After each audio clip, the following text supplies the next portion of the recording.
지난 주일 한 주간 동안 저희가 함께 묵상해온 사무엘상의 말씀 가운데 그 26장에서 사울이 다윗에게 자기의 잘못을 시인하고 고백하지만 자기가 잘못했다는 것을 깨닫고 삶을 변화시킬 수 없었던 변화시킬 능력이 없었던 부분을 보았는데요, 이 부분을 잠깐 말씀을 드리겠습니다.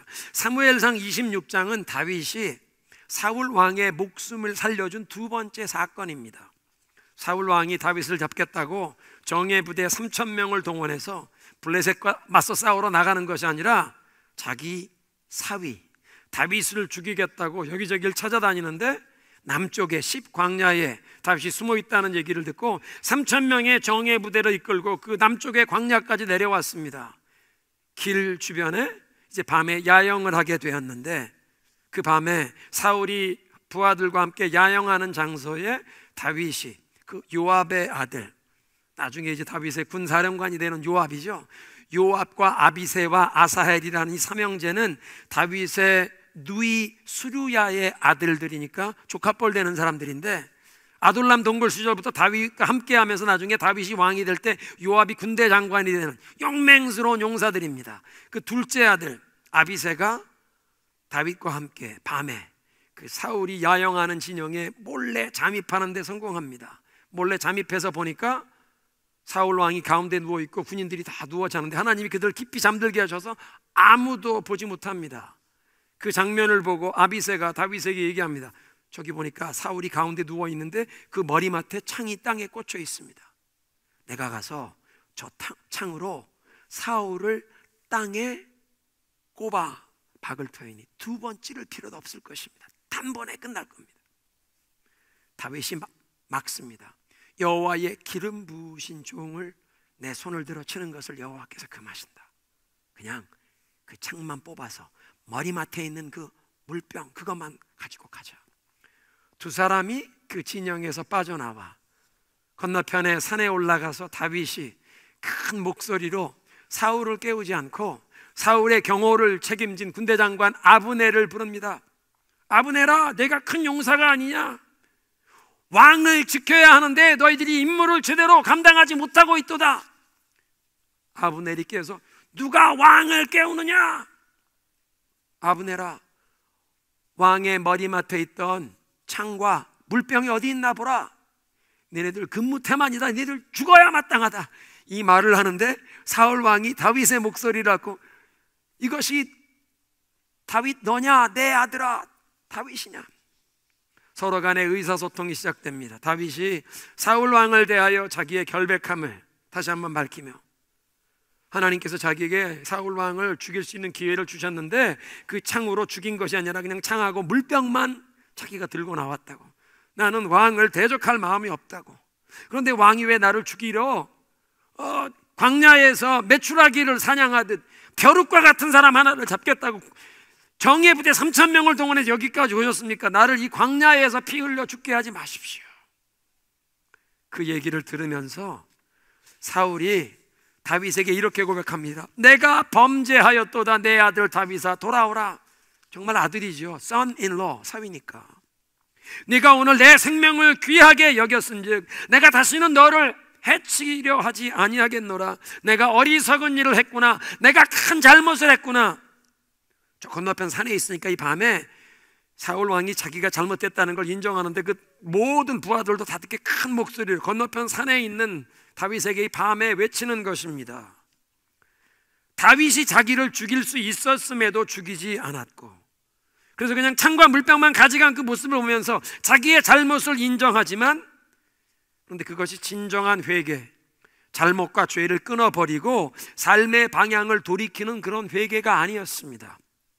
일시적인 후회, regret, temporary regret, 잠깐 동안 자기의 허물과 실수를 깨닫고 후회한 것이지만 다시는 다윗을 해치지 않겠다는 그 말을 지키지 못합니다. 그의 마음가짐이 바뀌거나 사울은 자기의 잘못을 깨닫고 그 삶의 방향을 바꿀 수 있는 능력이 없었습니다. 다윗을 제거해야만 자신의 왕위가 안전하고 자기의 왕조가 안전하겠다는 이 insecurity, 마음속에 있는 그 불안감에서 비롯된 이 강박, 이 집착을 벗어나지 못하고 계속 다윗을 죽여 없애려고 그 다음에도 계속 찾아다닙니다. 그러니까 자신을 변화시킬 이 하나님의 능력과 은혜를 받아야 하는데, 사울 왕이 여호와 하나님의 말씀을 저버리고 불순종하면서 하나님도 사울 왕을 저버리는 바람에 정말 자기의 마음을 바꾸고 삶을 변화시킬 그 하나님의 능력을 받아야 하는데 하나님의 능력이 자기에게 주어지지 않는 것입니다. 그래서 다윗이 자기를 죽일 기회가 있었는데도 죽이지 않은 그 모습 보면서 내가 잘못했구나, 다윗 앞에 인정하고 모든 부하들이 있는 앞에서 잘못했다고 인정을 함에도 자기 자신을 변화시킬 능력이 없었던 그 모습을 보면서 이제 우리가 주일 예배에 참석하면서 우리가 간절히 사모해야 할 은혜 중에 한 가지는, 이제 하나님의 말씀을 듣고 우리가 깨달을 때 깨닫는 데 머무는 것이 아니라, 하나님, 우리의 삶이 바뀔 수 있는 능력을 부어 주옵소서. 아마 우리는 벌써 2, 3년 동안 하나님께서 우리에게 성령의 음성을 들을 수 있는 귀를 열어주시고 우리의 삶을, 우리 자녀들의 삶을, 우리 가정을, 이 세상을 하나님의 시각에서 볼 수 있는 눈을 열어주시고 우리에게 하나님의 말씀을 깨닫는 마음을 달라고 기도해 왔는데, 그렇게 하나님의 말씀을 알아듣고 깨달을 때 깨닫는 데 머무는 것이 아니라 그 하나님의 말씀에 순종하면서 우리의 마음이 바뀌고 삶이 바뀔 수 있도록 우리의 이 예배를 통해 하나님이 하늘문을 열어주시고 하늘의 능력을, 성령의 불같은 은혜를 우리에게 부어주시기를 사모해야 할 줄로 믿습니다. 하나님, 깨닫는 데 머무는 것이 아니라 이 깨달음이 나의 삶의 실천으로 내 삶이 변화될 수 있는 능력을 이 예배를 통해 나에게도 부어 주옵소서. 이제 마더스데이 메시지 본문을 살펴봅니다. 창세기 16장 말씀을 저희가 함께 읽었는데요, 이 아브라함이 아내 사라의 몸종, 종인 이집트 여인 하갈을 통해 이스마엘이라는 아들을 얻게 되는 스토리가 창세기 16장에 나옵니다. 하나님께서 아브라함과 사라에게 아들을 주신다는 약속을 하신 지 10년이 지나도록 아이를 낳지 못하자 사라가 하나님의 타이밍을 기다리기보다 인간적인 생각에서 자기가 한 가지 제안하는데, 여보, 하나님께서 나에게 아이를 허락하시지 않으니 내 제안을 하나 할 테니 내 종 하갈을 당신에게 줄 테니 함께 동침하여 하갈을 통해 우리 아이를 얻읍시다. 그래서 사라가 자기의 여종 하갈을 남편에게 주어 동침하게 했는데 하갈이 임신을 합니다. 그런데 이 하갈이 자기가 임신하게 되었다는 것을 안 그 시간부터 여주인 사라를 업신여겼습니다. 그 옛 고대 사회에서는 아이를 낳지 못하면 대접받지 못하는 사회였는데, 여주인은 지금까지 아이를 낳지 못했는데 자기가 이제 주인의 아이를 가졌다고 여주인을 업신여긴 것입니다. 사라가 가만히 있지 않죠. 종을 학대합니다. 하갈이 학대를 피해서 집에서 도망 나와 뛰쳐나왔는데 여호와의 천사가 하갈을 길에서 만나 그에게 말씀하시는 내용을 오늘 우리가 함께 읽었습니다. 이 창세기 16장 우리가 함께 읽은 내용 여러분 혹시 보셨는지 모르겠는데 8절, 9절, 10절, 11절 이 4절 모두 여호와의 천사가 하갈에게 이르되, 여호와의 천사가 하갈에게 말했다, 여호와의 천사가 하갈에게 말했다는 문구가 들어갑니다. 하나님께서 하갈에게 특별한 관심을 보이시고 여주인의 학대를 피해서 지금 임신한 몸으로 도망치는 이 하갈을 찾아와 만나주시고 그에게 말씀을 해주셨다는 얘기입니다. 내 여주인에게 돌아가서 복종하며 살아라. 너 지금 임신했는데 아들을 낳을 터이니 그의 이름을 이스마엘이라고 하라. 이는 내 고난을 여호와께서 들으셨음이라. 이스마엘이라는 이름의 뜻은 God hears, 하나님이 들으신다. 한번 따라합니다. 이스마엘, 하나님이 들으신다. 이 많은 무슬림 사회에서 이스마엘이라는 이름을 사용하니까 우리 기독교인들이 잘 이스마엘이라는 이름 잘 사용하지 않는데 굉장히 좋은 이름이에요. 하나님이 들으신다, 이스마엘. 그래서 새번역 성경은 그 13절에 이렇게 12절에 이렇게 번역했습니다. 네가 고통 가운데 부르짖는 소리를 여호와께서 들으셨기 때문에 아들을 이스마엘이라고 이름 지어라. 천사를 통해 하나님의 약속의 말씀을 받은 하갈은 자기가 고난 중에 자기를 만나주신 하나님, 학대를 받아 임신한 몸으로 그 여주인을 피해 도망치던 자기에게 하나님께서 찾아와 주시고 위로해 주실 뿐 아니라 이제 앞으로 그 어떤 어려움도 이겨낼 수 있는, 인내할 수 있는 소망의 약속의 말씀을 주신 그 하나님을 향해 이렇게 고백합니다. 13절인데 하갈은 자기에게 말씀하시는 여호와의 이름을 주는 나를 보시는 하나님이십니다. 히브리어는 엘로이. 한번 따라합니다. 엘로이.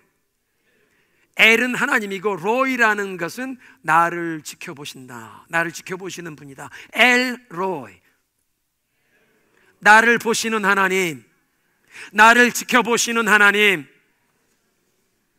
이 세상에 아무도 내가 고통받는 이 상황을 무관심으로 무시하고 나에게 관심을 보여주지 않지만 하나님은 나를 지켜보고 계셨군요. 엘로이, 나를 지켜보시는 하나님. 하나님께서 나를 지켜보신다고 고백했습니다.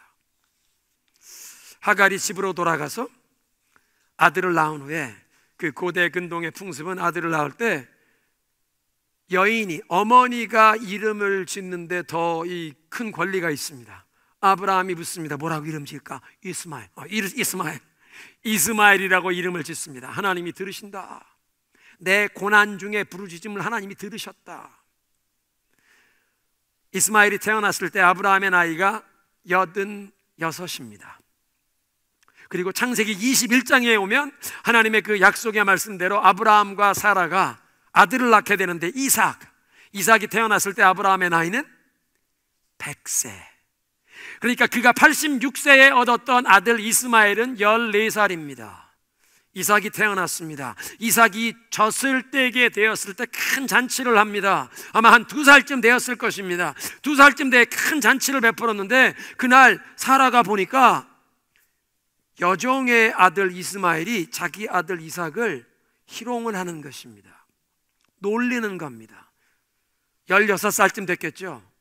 14살 때 동생을 보았는데 지금 동생 2살, 큰 잔치를 벌이는데 16살 난 형이 동생을 놀리는 모습을 보고 사라가 노하여 즉시 아브라함에게 찾아가서 강력하게 요구를 하는데, 여종과 그 아들을 쫓아내시오. 저 여종의 아들이 나의 아들 이삭과 함께 유산을 같이 나누어 가질 수 없습니다. 쫓아내시오. 아브라함은 매우 난처했습니다.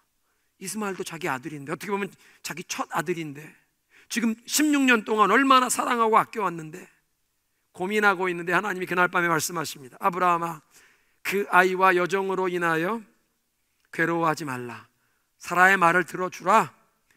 이삭을 통해서 앞으로 태어나는 사람들을 네 자손이라 일컬음 받을 것이라.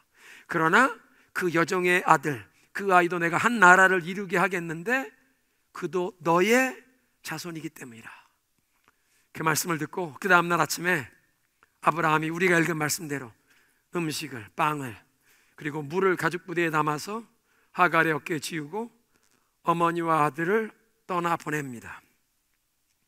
모자가 부엘세바 광야를 방황하다가 가죽부대에 담은 물이 떨어지자 어머니가 이 아이를 덤불 아래 누이고, 아이의 죽는 모습을 내가 참아 볼 수 없다고 이 활을 쏘아 떨어질 만한 거리에 가서 그 아이를 향해 앉아서 부르짖어 우는 것입니다.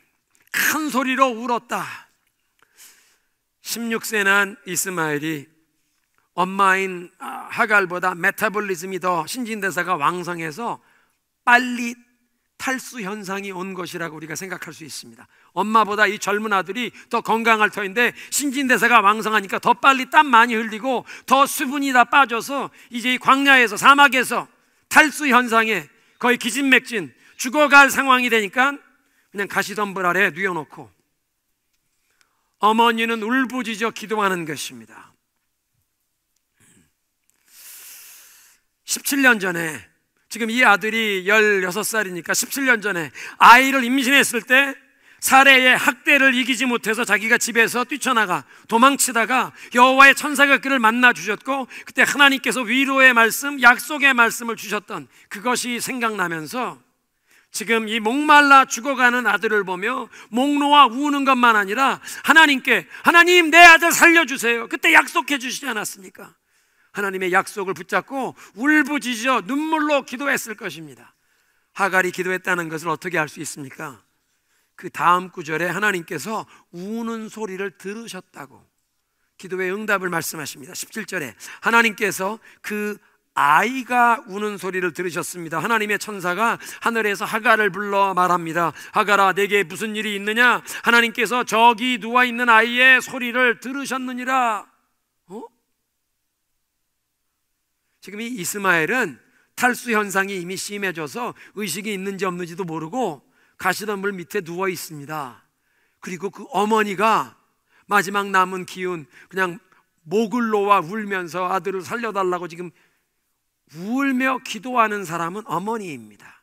아들을 살려달라고, 아들을 위해 울며 기도하는 사람은 어머니고, 아들은 지금 아마 의식도 없을 것입니다. 아들을 위해 절박함으로 부르짖어 기도하는 그 기도를 하나님이 들으시고 죽어가던 아들을 살리실 뿐 아니라 아들을 향한 큰 축복을 선포하십니다. 18절, 이제 일어나 저 아이의 손을 잡아 일으키라. 내가 그로 큰 나라를 이루게 하리라. 큰 축복의 약속을 주셨습니다. 사랑하는 성도 여러분, 어머니의 기도는 자녀들의 삶에 축복의 문을 여는 줄로 믿습니다. 따라합니다. 어머니의 기도는 자녀의 삶에 축복의 문을 열게 한다. 믿으십니까? 어머니의 기도는 자녀들의 삶에 축복의 문이 열리게 한다는 것입니다. 19절에 하나님께서 하갈의 눈을 밝히시니 샘을 보게 하셔서 샘애가 가죽부대에 물을 담아다가 가져와 아들을 먹여 아들이 살아났습니다. 다시 한번 따라합니다. 어머니의 기도는 죽어가는 자녀를 살린다. 믿으십니까? 어머니의 기도는 죽어가는 자녀를 살리는 것입니다. 우리의 아이가 아무리 절박한 상황에 처해 있을지라도 하나님 앞에 눈물로 기도하는 어머니의 기도를 들으시고 하나님께서는 그 아이가 살아날 길을 열어주시고 회복시켜 주시는 줄로 믿습니다. 20절에 하나님께서 그 아이와 함께 계시는 가운데 그는 자라났고 광야에서 활 쏘는 사람이 되었다.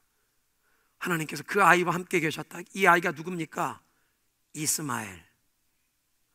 우리가 이 구약 성경을 특별히 창세기를 읽을 때 아브라함의 하나님, 이삭의 하나님, 야곱의 하나님, 그러니까 이 하나님의 언약 백성의 이 적자가 이삭이고 야곱, 그 야곱의 12 아들들만 생각하는데 오늘 이 말씀을 보니까 이스마엘, 하갈을 통해서 태어났던 이스마엘에게도 하나님께서 그와 그의 성장 과정에 함께 계셨다.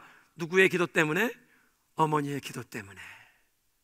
어머니의 기도 때문에 하나님께서 이스마엘의 성장 과정에서도 함께 계셔서 그가 광야에서 활 쏘는 사람이 되고 큰 나라를 이루게 되었다.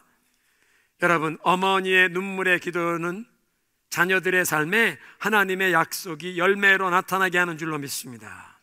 약속이 있었을지라도 하나님 앞에 믿음으로 구해야 그것이 열매로 나타나는데 어머니의 눈물의 기도를 통해 아들의 삶, 이 이스마엘의 삶을 향한 하나님의 그 약속이 실체로 이루어진 것입니다. 다시 한번 따라, 어머니의 기도는 자녀의 삶에 축복의 문을 열게 하신다. 어머니의 기도를 통해 죽어가는 자녀를 살아나게 하신다. 어머니의 기도는 자녀의 삶에 축복의 열매가 나타나게 하신다. 믿으십니까? 오늘 신약 성경 본문은 사도 바울이 로마 감옥에서 이제 순교의 시간이 임박했음을 감지하면서 마지막으로 기록했던 편지 디모데 후서의 이 서두 부분입니다. 사도 바울이 그의 영적인 아들 디모데 목사를 자신이 죽기 전에 꼭 한번 보고 싶다고, 마치 죽어가는 사람의 마지막 부탁, 마지막 소원처럼 들리는데요. 그래서 이 디모데 전서 1장, 우리가 지금 4절 5절을 읽었는데 4장을 보면 4장 9절에 너는 나에게 속히 오라, 13절은 너는 올 때에 드로아에 들려서 그 가본의 집에 내가 맡겨둔 외투를 좀 찾아가지고 와라. 여기 너무 춥다. 디모데후서 4장 21절 너는 겨울이 되기 전에 서둘러 오라.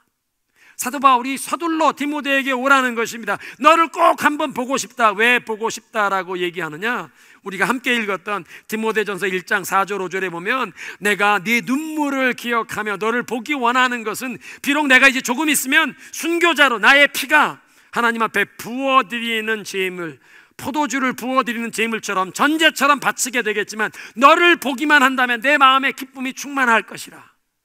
죽기 전에 너를 보고 내 마음에 기쁨이 충만하길 원하는데 5절 이는 네 속에 거짓이 없는 믿음이 있음을 내가 확신함이니 이 믿음이 내 외할머니 로이스와 내 어머니 유니게 속에 있더니 이제 네 속에도 있는 것을 확신하노라. 사도 바울이 디모데의 거짓 없는 믿음 때문에 sincere faith, 영어 성경에 그렇게 번역되어 있는데요, 세상에 가득 찬 이 거짓에 오염되지 않은, 때묻지 않은 순수한 믿음, 순수하고 깨끗한 마음으로 하나님을 찾고 하나님을 의지하고 하나님께 충성하는 그 거짓 없는 믿음을 그렇게 사랑했던 것입니다. 아니, 아담과 하와의 후손인데 어떻게 이렇게 순수한 깨끗한 거짓 없는 믿음을 가지게 되었는가?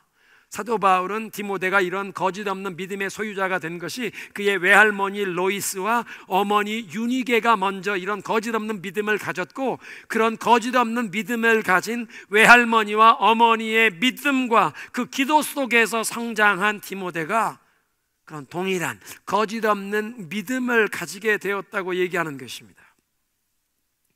외할머니 로이스와 어머니 유니게가 어떻게 이런 거짓 없는 믿음, 예수 그리스도를 믿게 되었는가? 그것은 사도행전 14장에 기록된 사도 바울의 그 첫 번째 선교여행 가운데 지중해 배를 타고 가서 터키의 중남부 지역에 팜필리아에 도착해서 산을 넘어 안디옥에 갔다가 그 안디옥에서 이고니움에서 더 동쪽으로 이제 루스드라를 방문했던 그 루스드라가 디모데의 홈타운입니다.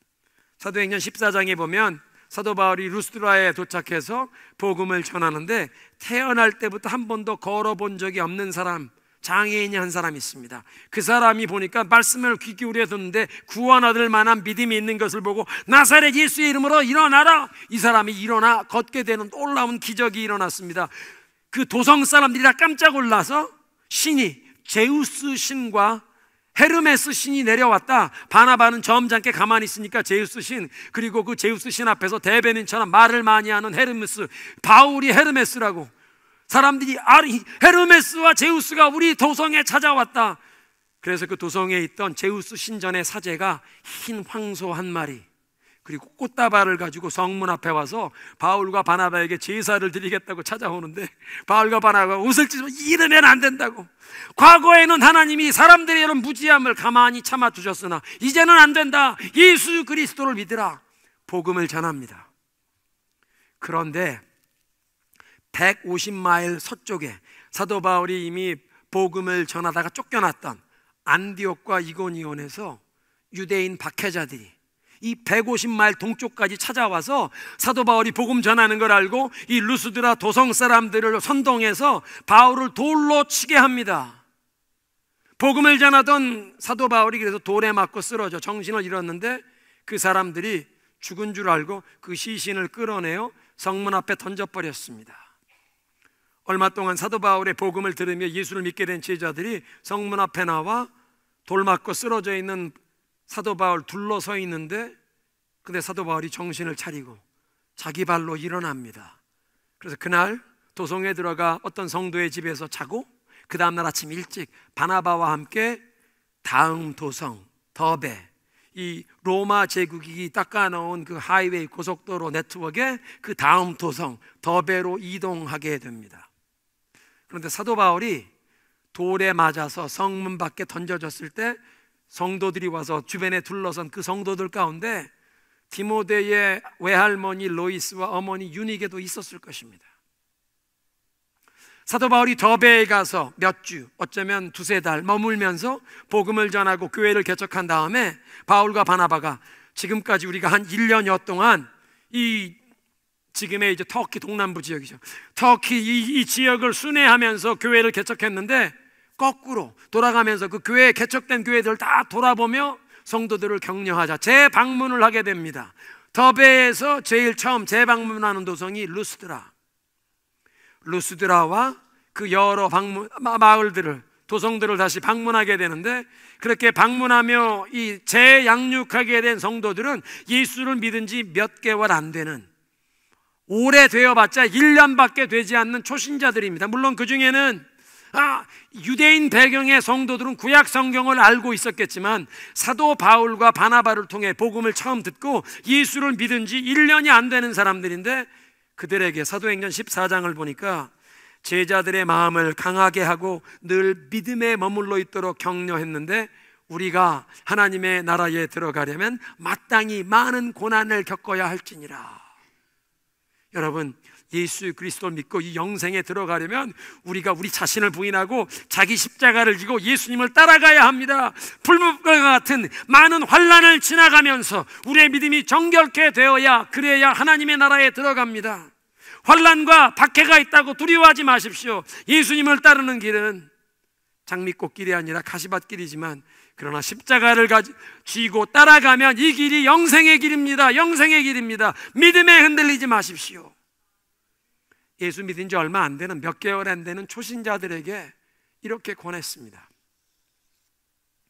그렇게 권하고 사도 바울이 떠나갔는데, 그렇게 루스드라에서 처음 복음이 전해진 지 3, 4년 뒤에 사도 바울이 2차 선교 여행을, 이제 안디옥, 지금 터키와 시리아에 대지진이 났던 바로 그 지역입니다. 터키의 동남부 지역 안디옥에서 출발하여 이번엔 지중해 배를 타고 건너지 않고 육지 내륙을 향해서 가면서 더베를 거쳐 루스드라에 도착해서 사도행전 16장에 사도 바울이 루스드라에 도착함에 디모데라고 하는 한 젊은 제자를 만났는데, 그 어머니는 유대인 여자로 예수를 믿는 사람이요, 그 아버지는 그리스 사람이더라.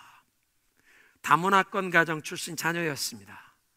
그런데 이 디모데라고 하는 청년이 루스드라와 이고니온 지방에 있는 모든 교회 성도들에게 믿음 좋은 청년이라고 칭찬을 받고 사랑을 받는 청년이라.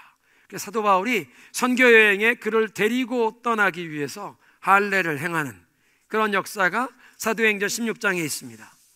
그런데 외할머니 로이스와 어머니 유니게는 이제 디모데가 이 사도 바울의 선교 여행을 따라 떠나면 어떤 어려움과 환난을 경험할 수 있는지 눈앞에 불 보듯 밝게 알고 있습니다. 왜?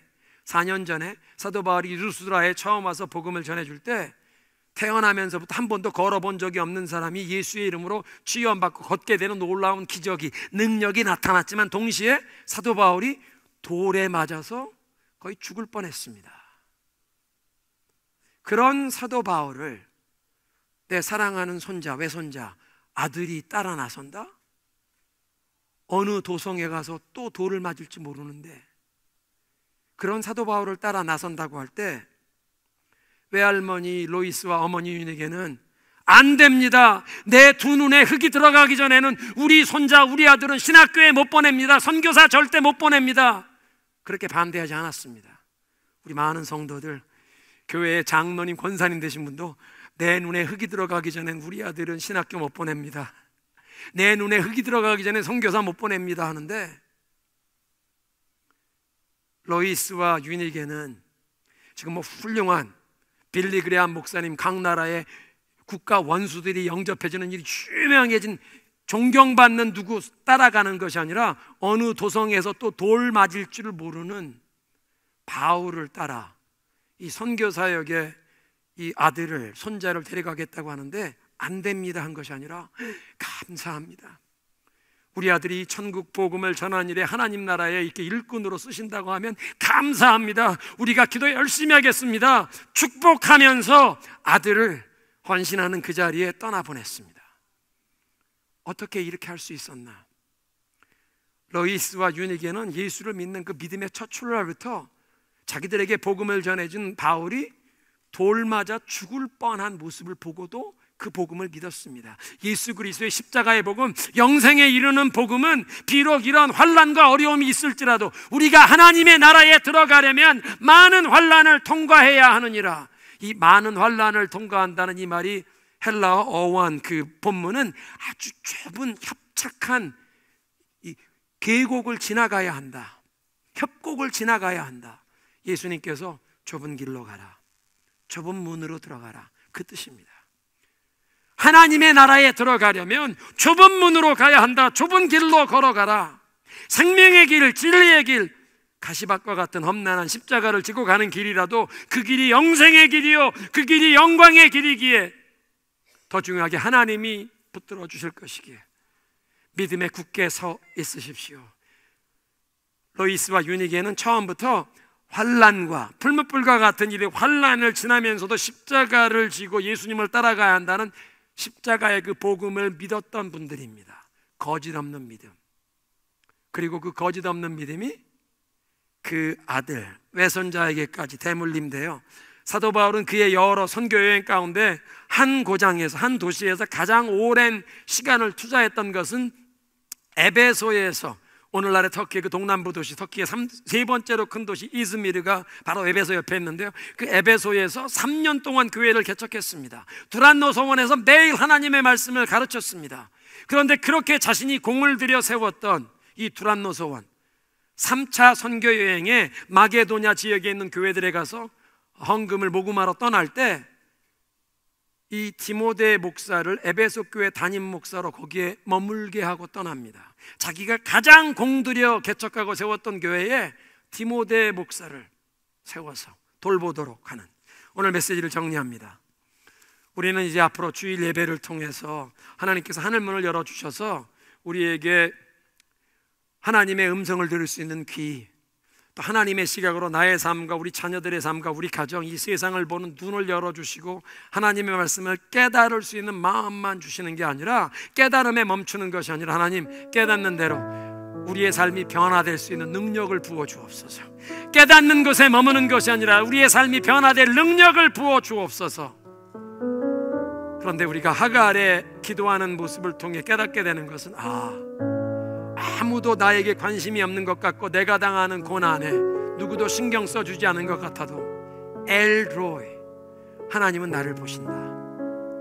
그래서 그 나를 보시는 하나님, 세상 그 누구도 관심이 없을 때도 나를 보살피시는 하나님께 어머니가 기도할 때 어머니의 기도는 자녀의 삶에 축복의 문이 열리게 하시고, 어머니의 기도는 죽어가는 자녀를 살아나게 하시고, 어머니의 기도를 통해 자녀들의 삶에 하나님의 그 약속이 열매로 실체로 나타나게 하실 줄로 믿습니다.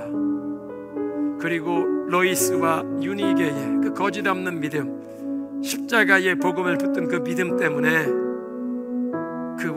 그 아들 외손자 디모데가 그런 귀한 믿음을 대물림 받아서 오고 오는 세대에 신앙의 세대 계승의 귀감이 되었습니다. 여러분, 구약에 아브라함의 하나님, 이삭의 하나님, 야곱의 하나님 있다면 신약 성경에는 외할머니 로이스의 하나님, 어머니 유니게의 하나님이 젊은 믿음의 아들 디모데의 하나님이 되셨다. 로이스의 하나님, 유니게의 하나님이 디모데의 하나님이 되셨다. 마더스데이를 맞이하면 드라마 중앙장로에 속한 모든 어머니들이 이렇게 믿음으로 기도하셔서 여러분들의 기도를 통해, 로이스의 외할머니의 기도를 통해 손자에게까지 이런 귀한 축복이 임한 것처럼 여러분의 기도를 통해 자녀 손들의 삶에 축복의 문이 열리고, 아무리 절박한 상황, 죽어갈 것 같은 상황에 있던 자녀들을 살아나게 하시고, 또 하나님의 약속이 이 자녀 손들의 삶의 열매로 이루어지는 축복이 임하시길 그리스도의 이름으로 축원합니다.